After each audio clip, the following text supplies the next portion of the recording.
Le 24 octobre 2025, Tenko a tremblé sous une chaleur lourde tandis que les soldats se tenaient prêts à défendre chaque mètre de terre.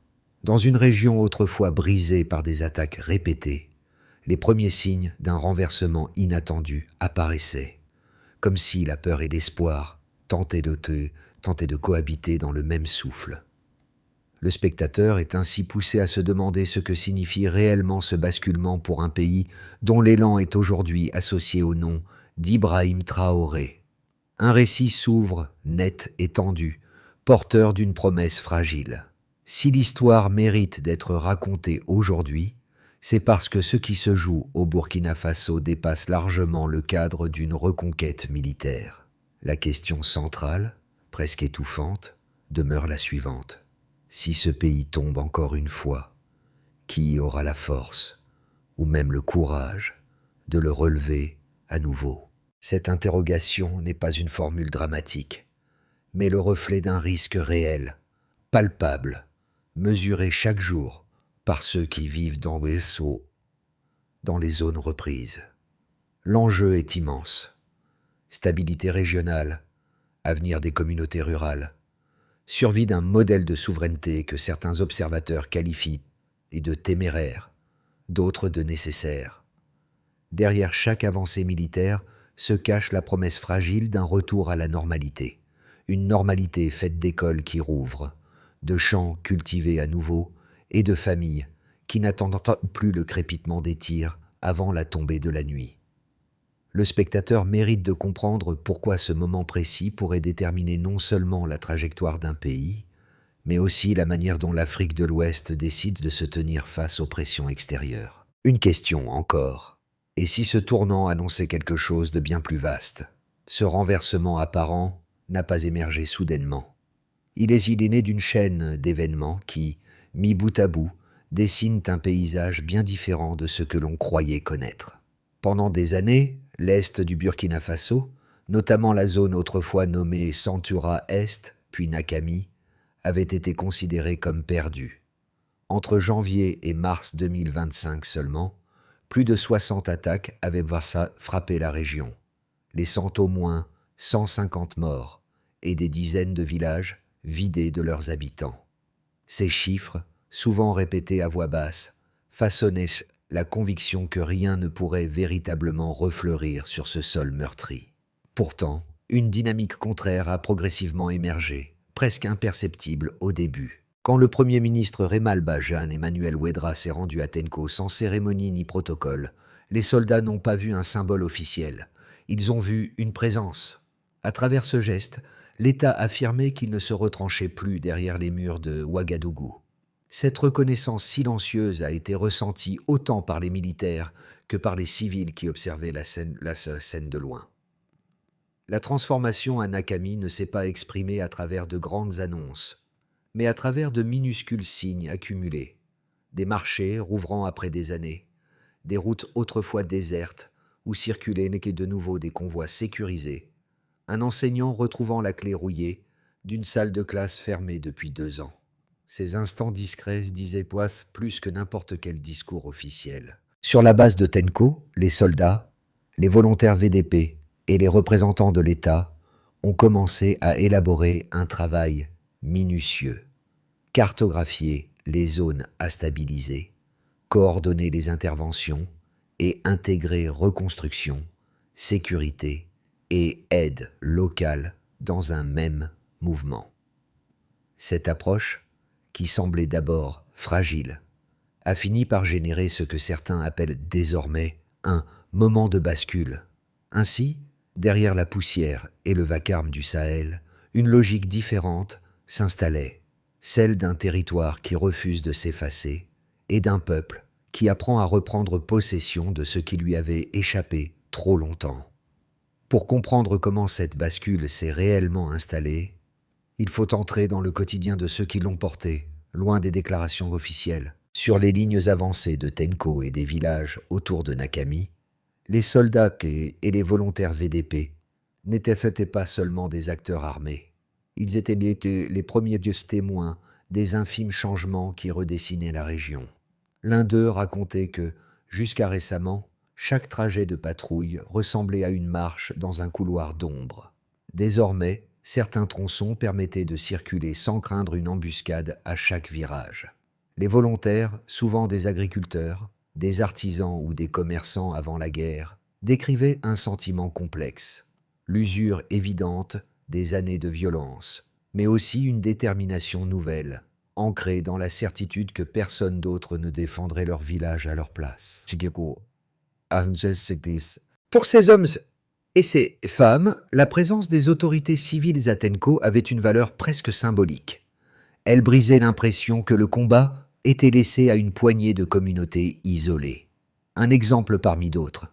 Près d'un ancien poste abandonné, une petite équipe de VDP a guidé des ingénieurs vers un puits tombé en ruine. Il ne s'agissait pas seulement d'un point d'eau, mais du centre de vie d'un hameau autrefois déserté.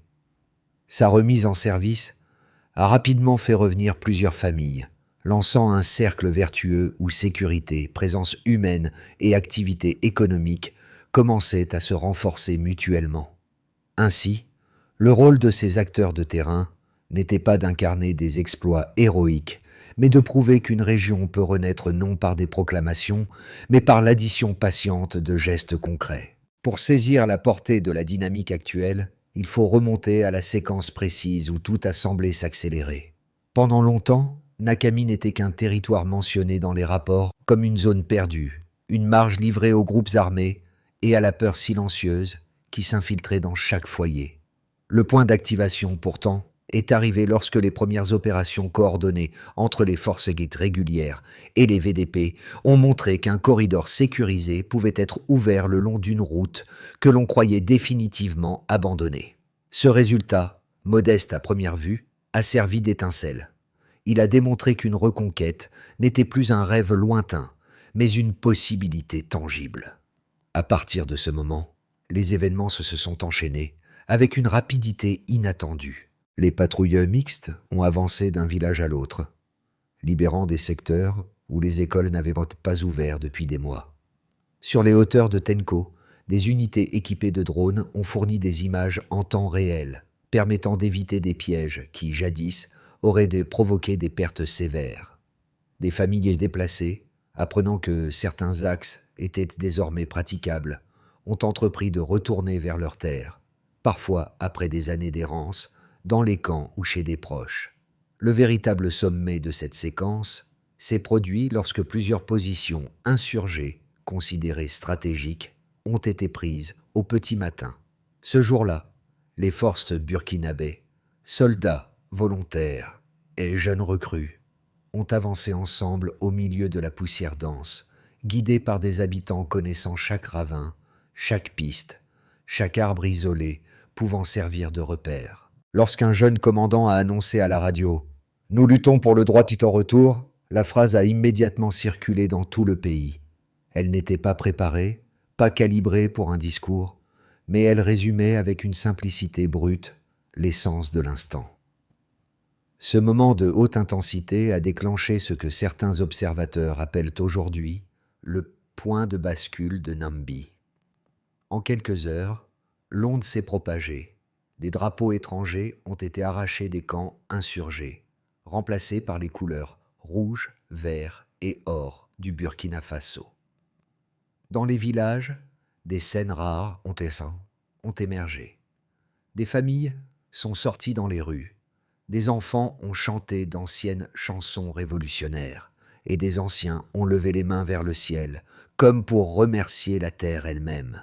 Mais chaque sommet entraîne une retombée. Lorsque les premiers bilans ont été établis, les autorités ont vite compris que la reconquête ne représentait que la moitié du défi.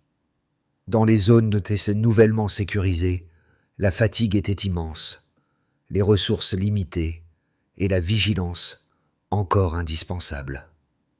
Les insurgés n'avaient pas disparu. Ils s'étaient simplement repliés plus à l'est, cherchant à exploiter toute faille dans le dispositif. Pourtant, malgré cette menace persistante, le pays avait franchi un seuil symbolique. Les Burkinabés avaient vu, de leurs propres yeux, que la reconquête n'était pas un discours, mais une réalité.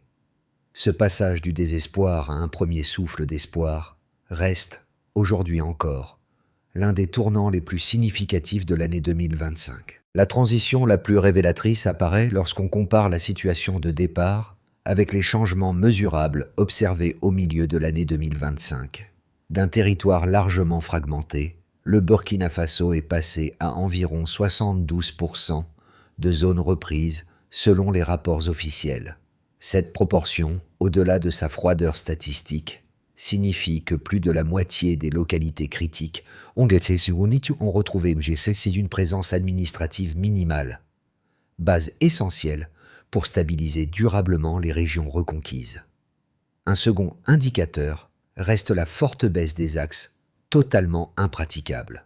De longues portions où aucune circulation n'était possible ont été réouvertes, permettant la remise en activité d'au moins une dizaine de marchés ruraux.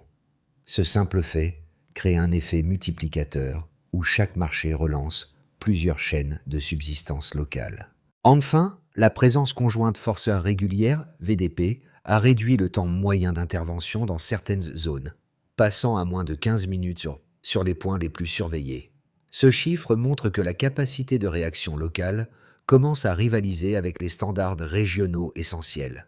Ces données, limitées mais révélatrices, ne valent cependant que parce qu'elles reflètent une réalité vécue. À Nakami, un convoi humanitaire parti au lever du jour a atteint un village où il ne s'était pas aventuré depuis près de 2 ans. Sur place, des habitants ont expliqué que le simple fait de pouvoir traverser la piste sans escorte multiple représentait une forme nouvelle de liberté. Modeste, mais réelle. Ces témoignages, souvent spontanés, donnent un sens immédiat aux chiffres publiés dans les communiqués officiels. Les dynamiques observées à Tenko et dans ses environs montrent que la sécurité n'est pas seulement une question d'opération militaire, mais un système dans lequel chaque acteur complète l'autre. Les VDP, par exemple, apportent une connaissance intime du terrain, tandis que les forces régulières assurent la cohérence stratégique. Les drones, quant à eux, renforcent la surveillance des zones sensibles, empêchant les groupes armés de reformer des points d'appui sans être détectés. Le fonctionnement quotidien de cette architecture hybride s'observe aussi dans la manière dont les communautés participent à leur propre protection. Certaines localités ont mis en place de petites patrouilles nocturnes chargées de signaler toute activité suspecte.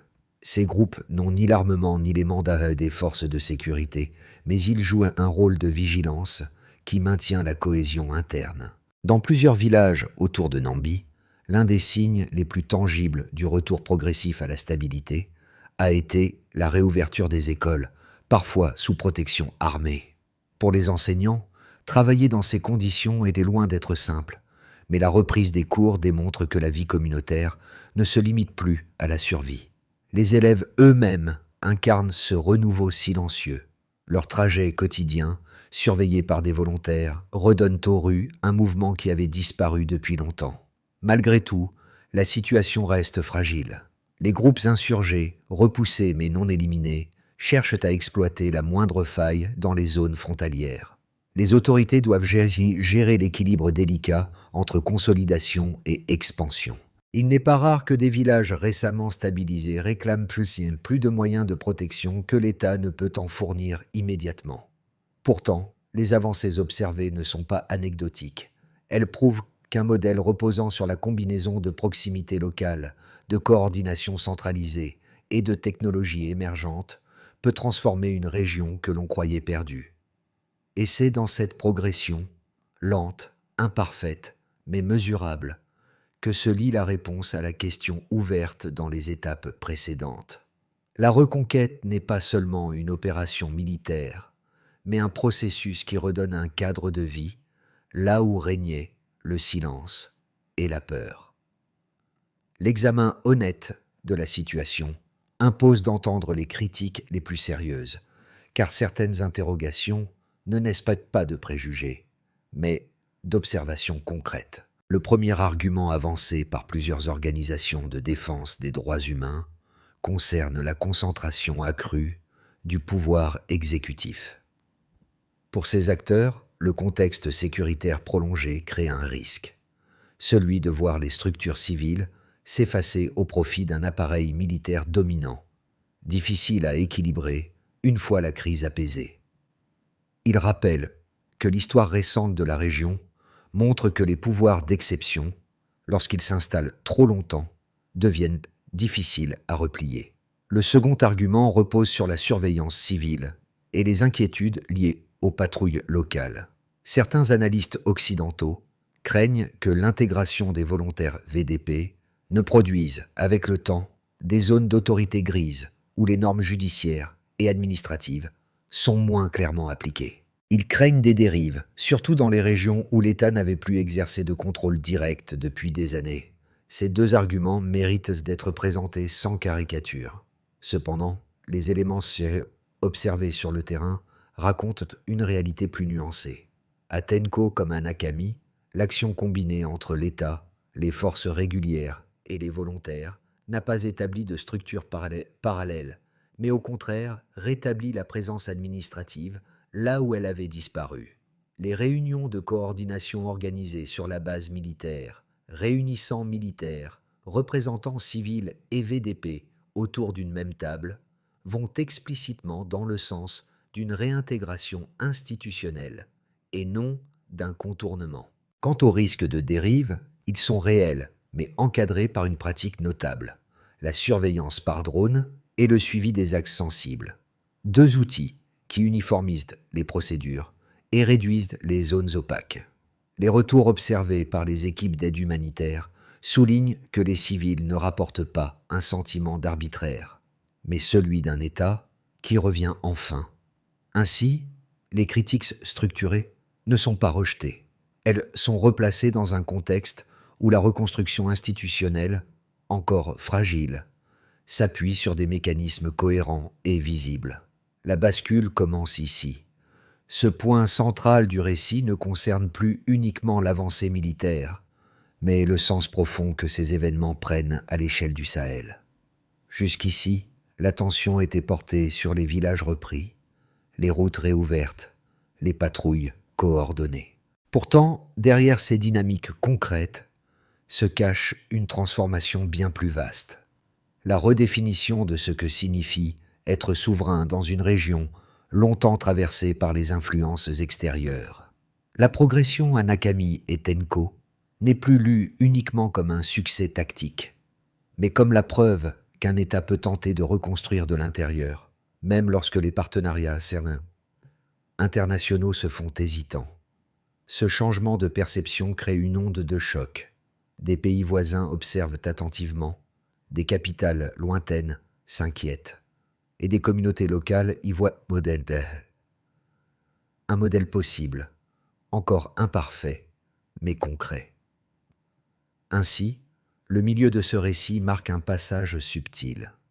La reconquête cesse d'être une histoire de ligne de front pour devenir une interrogation sur l'avenir du Sahel lui-même. La question n'est plus seulement qui tient la terre, mais qui façonne le récit.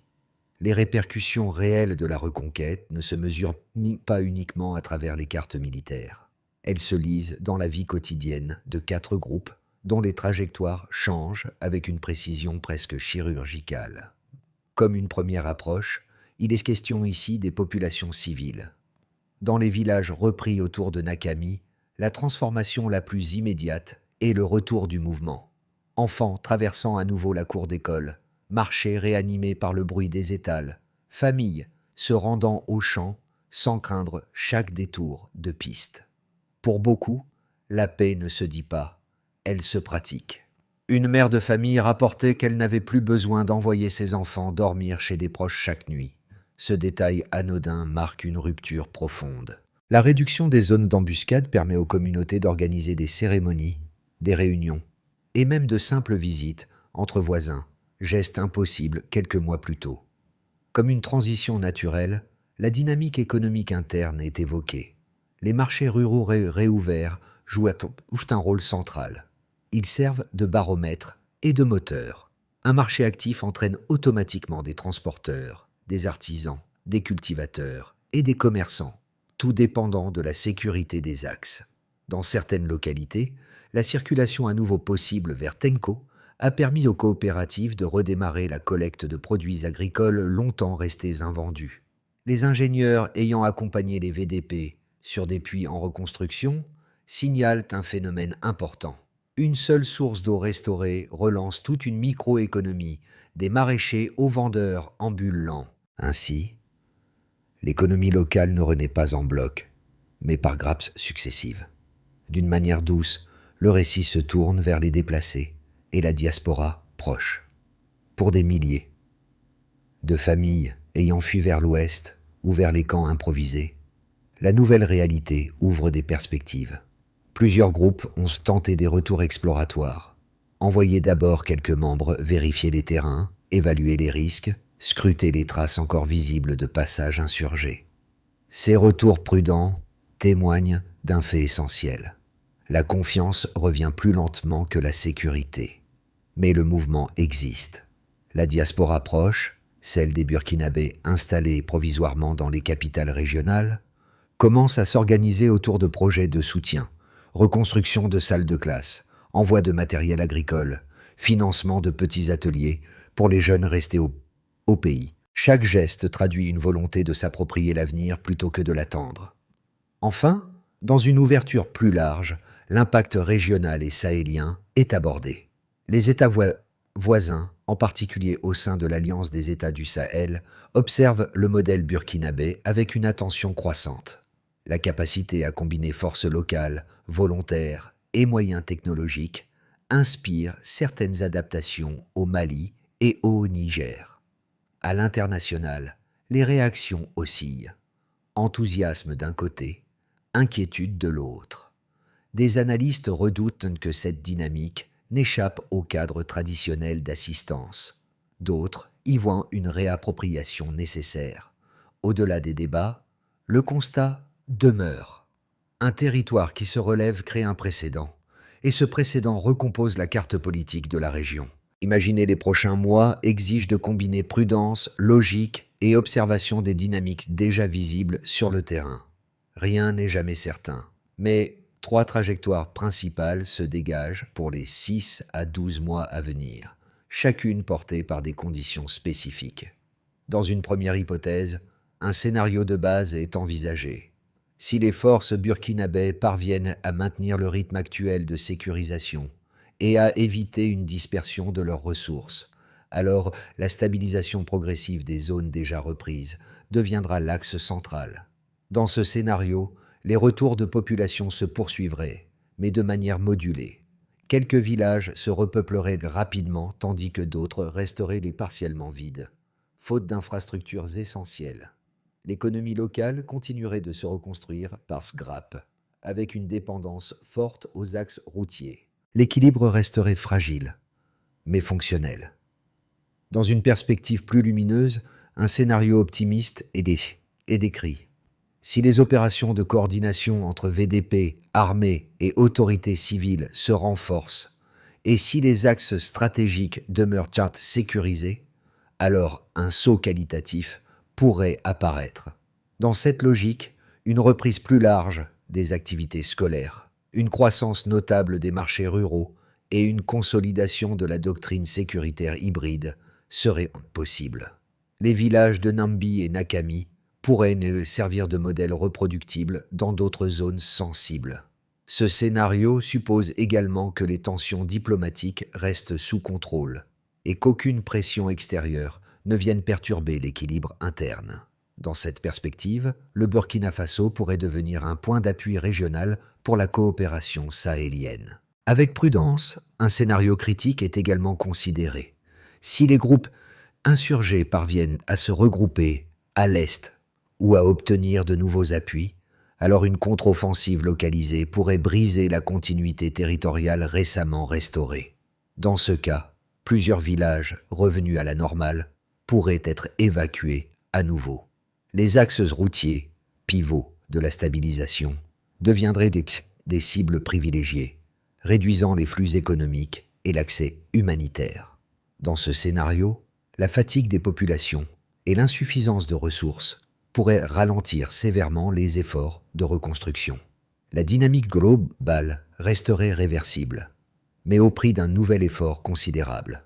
À travers ces trajectoires possibles, une recommandation émerge pour les observateurs comme pour les acteurs locaux. Pensez le prochain cycle non comme une ligne droite, mais comme une série d'équilibres à maintenir. La reconquête a ouvert une porte, mais sa consolidation exigera une lecture fine des fragilités et une attention constante aux signaux faibles. Au-delà des cartes, des chiffres et des scénarios, ce sont les vies ordinaires qui traduisent le mieux la portée de cette transformation. Dans les villages de Nambi, une mère raconte qu'elle n'avait pas entendu des éclats de rire d'enfants dans la rue depuis près de 2 ans. Maintenant, ces sons reviennent, timides mais réguliers. Pour elle, la sécurité n'est pas un concept administratif. C'est la possibilité de cuisiner le soir sans guetter chaque bruit venu de la brousse. Un premier microcas l'illustre clairement. À la lisière d'un ancien hameau déserté, un jeune charpentier a décidé de remettre en état l'atelier de son père. Il explique que tant qu'une seule famille revient, il y a une raison de réouvrir les portes. En quelques jours, 2 voisins l'ont rejoint, ravivant une petite activité qui avait autrefois fait vivre tout un quartier. Les jeunes, particulièrement touchés par les années de rupture sociale, se trouvent face à une sorte de seconde chance. À Nakami, des groupes de formation mêlant discipline militaire et apprentissage technique permettent à certains de renouer avec des perspectives d'avenir. Pour un adolescent interrogé par une équipe locale, se lever le matin pour apprendre quelque chose est devenu un signe de normalité nouvelle. Les femmes, quant à elles, ont un rôle discret mais décisif. Sur plusieurs anciens axes à risque, ce sont elles qui ont relancé les petits commerces, vente de légumes, couture, artisanat. Leur présence visible sur les marchés est souvent le premier indicateur d'une confiance revenue. Le spectateur, même éloigné, peut percevoir une vérité essentielle. Lorsque les gestes simples refleurissent, ouvrir une classe, réparer un puits, organiser un marché, c'est toute une société qui recommence à respirer. Et cette respiration, encore irrégulière, rappelle que la reconstruction n'est jamais qu'un ensemble de choix humains répétés chaque jour. La phase qui s'ouvre maintenant ne dépend plus uniquement des opérations militaires, mais d'une organisation méthodique où chaque niveau, local, national, régional, doit jouer son rôle. Sous l'impulsion d'Ibrahim Traoré, plusieurs axes de travail prennent déjà forme, dessinant une feuille de route opérationnelle pour les mois à venir. Au niveau local, l'accent a été mis sur la reconstruction des points vitaux. Les comités communautaires, réunissant chefs de village, VDP et enseignants, sont chargés d'identifier 3 priorités par localité. Un point d'eau, une salle de classe, un axe de circulation. La progression est mesurée chaque mois selon un indicateur simple. Nombre de services de base réactivés. Ce suivi élémentaire permet de maintenir la cohérence malgré la diversité des situations. Au niveau national, l'attention porte sur la stabilisation logistique. Le gouvernement doit concentrer ses moyens sur la consolidation des zones reprises. Carburant, réparation de pompes, maintenance des drones et soutien aux unités mixtes. La réussite se mesure par la réduction des temps d'intervention et la constance des patrouilles. C'est un travail invisible, mais essentiel pour éviter que les zones libérées ne retombent dans l'instabilité. Au sein de l'ASS, une coordination régionale est recherchée. Avec le Mali et le Niger, le Burkina Faso renforce la surveillance des frontières et partage ses informations aériennes. L'efficacité de cette coopération se lie dans le nombre d'incursions empêchées et la fluidité des relais de renseignement. Sur le plan international, le récit doit être encadré avec soin. Puisque la bataille se joue aussi dans l'opinion mondiale, les autorités burkinabées travaillent à stabiliser leur image à travers des rapports réguliers et des échanges diplomatiques ciblés. La mesure ici repose sur la cohérence des retours humanitaires et des évaluations externes. Au moment où l'on revient à Tenko et Nakami, les 2 premiers pivots du récit, un détail initial reprend toute sa valeur. Cette chaleur lourde du 24 octobre 2025, lorsque les soldats, immobiles, attendait un signe quelconque que les efforts d'années n'étaient pas vains. Ce décor, que l'on croyait n'être qu'un arrière-plan, devient désormais un symbole, celui d'un pays qui s'est relevé au milieu de la poussière, sans promesse extérieure, guidé par sa propre endurance. Dans ce tableau, la figure d'Ibrahim Traoré apparaît moins comme celle d'un chef distant que comme un point d'appui autour duquel se sont agrégées les initiatives locales, les volontaires, les familles revenues pas à pas vers leur terre. Son rôle, contesté ou admiré selon les regards, reste celui d'un homme ayant refusé d'abandonner un territoire que d'autres considéraient déjà perdu. Mais la conclusion ne lui appartient pas. Elle revient au village où les enfants recommencent à courir, aux anciens qui rouvrent les portes de leur maison, et aux communautés qui apprennent à reconstruire sans certitude. Parce qu'au fond, une idée domine tout. La liberté se gagne chaque jour. À présent, le récit quitte les cartes, les repères militaires et les chiffres accumulés pour revenir à ce qui compte réellement, la place que chacun accorde à la liberté, à la souveraineté et à la responsabilité collective. Le Burkina Faso n'est pas une abstraction lointaine. C'est un miroir où se reflètent les contradictions, les espoirs et les inquiétudes d'un monde qui change plus vite que les discours qui prétendent l'expliquer.